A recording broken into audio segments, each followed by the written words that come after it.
আমার প্রিয় মায়েরা বোনেরা, আপনাদের জন্য একটা হাদিস বলে শেষ করব। বিশ্বনবী বলেন, আমার মায়েরা খেয়াল করে শুনুন, বিশ্বনবী আপনাদের উদ্দেশ্য করে বলেন, আল মারআতু ইযা সাল্লাত খামসাহা ওয়া সামাত শাহরাহা হাফিজাত ফুরুজাহা আতাআত বা'লাহা ফালতাদখুল মিন আইয়ি আবওয়াবিল জান্নাতি শাআত।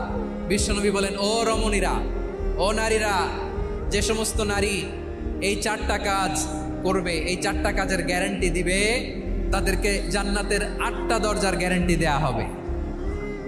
কি চারটা কাজ? 1 নম্বর, আল মারআতু ইযা সাল্লাত খামসাহা, যে নারী 5 ওয়াক্ত নামাজ পড়ে। কি করে? জেলা স্টেডিয়ামে অবস্থানরত আমার নারীরা বোনেরা, বিশ্বনবী আপনাদেরকে 4টা কাজের কথা বলেছেন, খুব বেশি না।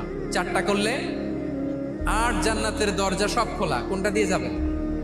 যেটা দিয়ে মনে চায়। 1 নম্বর 5 ওয়াক্ত নামাজ।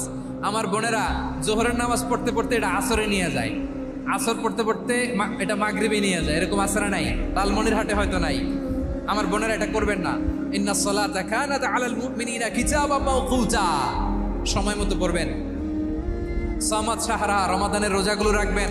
হাফিজাত ফুরুজাহা, যে নারী তার চরিত্রকে হেফাজত করে, তার প্রাইভেট হেফাজত করে, তার লজ্জাস্থান হেফাজত করে। ও মায়েরা, আপনার এই গর্ভ যে কত দামি আপনি জানেন না। আপনার এই গর্ভ থেকে জন্মাবে আগামীর সালাহুদ্দিন আল আইয়ুবী। আপনার গর্ভ থেকেই জন্মাবে ইমাম আল মাহদি আল মুনতাজার।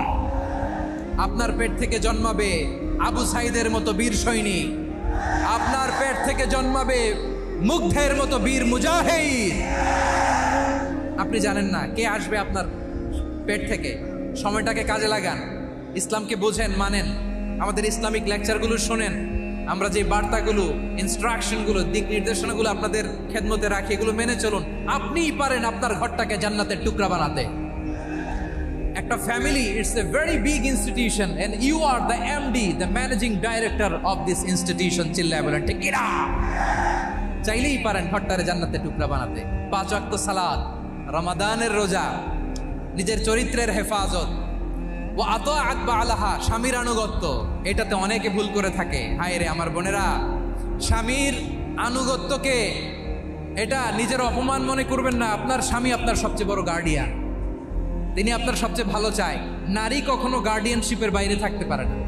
হয় আপনি বাবার গার্ডিয়ানশিপের ভেতরে, বাপ না থাকলে ভাই আপনার গার্ডিয়ান, ভাই না থাকলে চাচা গার্ডিয়ান, বিয়ের পরে আপনার স্বামী আপনার গার্ডিয়ান। শরিয়া সম্মত স্বামীর আদেশগুলো আপনি মেনে চলবেন, কিন্তু শরিয়া বিরুদ্ধ কোনো আদেশ মানতে আপনি বাধ্য নয়। আওয়াজ করে বলুন সবাই ঠিক কিনা? এই 4টা কাজ যদি কোনো নারী করে, বিশ্বনবী বলেন জান্নাতের 8টা দরজা খোলা। তোমার যেটা দিয়ে মনে চায় সেটা দিয়ে জান্নাতে তুমি এন্ট্রি নিতে পারবা। বিষ্ণু ইসা ইসলামের স্ত্রীর নাম ছিল আয়েশা রাদিয়াল্লাহু তাআলা আনহা, আবু বকর রাদিয়াল্লাহু তাআলা আনহুর মেয়ে। আবু বকর রাদিয়াল্লাহু তাআলা আনহুর আরেক মেয়ের নাম হচ্ছে আসমা। কি নাম? দুজনই আবু বকর রাদিয়াল্লাহু তাআলা আনহুর মেয়ে, আসমা আর আয়েশা। নাম দুইটা কেমন লাগে? আসমা নামটা কেমন লাগে? আয়েশা নামটা কেমন লাগে? সবার ভালো লাগে নাই? নাম দুটো আপনাদের ভালো লাগে? লালমনিরহাটে অনাগত যদি কন্যা সন্তান হয়, যদি মনে চায় আসমা রেখে দিতে পারবে, যদি মনে চায় আয়েশা রেখে দিয়েন।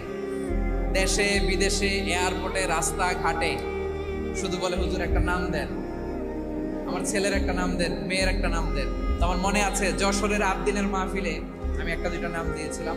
আজকে লালমনিরহাটের এই প্রোগ্রামে কন্যা সন্তান যদি হয় 2টা নাম দিলাম, আসমা কিংবা আয়েশা। ইনশাআল্লাহ পড়েন। দুজন বোন, এক মায়ের না, বাবা এক, মা 2জন। আয়েশা রাদিয়াল্লাহু তাআলা আনহার মায়ের নাম উম্মে রুমান, আর আসমা রাদিয়াল্লাহু তাআলা আনহার মায়ের নাম কুতাইলা বিনতে আব্দুল উজ্জা। আবু বকর রাদিয়াল্লাহু তাআলা আনহু 4টা বিয়ে করেছিলেন। একই ঘটনা ঘটেছে এই ফ্যামিলিতে। আসমা ইসলাম ধর্ম গ্রহণ করে মুসলিমা, কিন্তু তার মা কুতাইলা মুশরিকা। আই রিপিট, বোঝার জন্য আমি আবারও বলি, আসমা রাদিয়াল্লাহু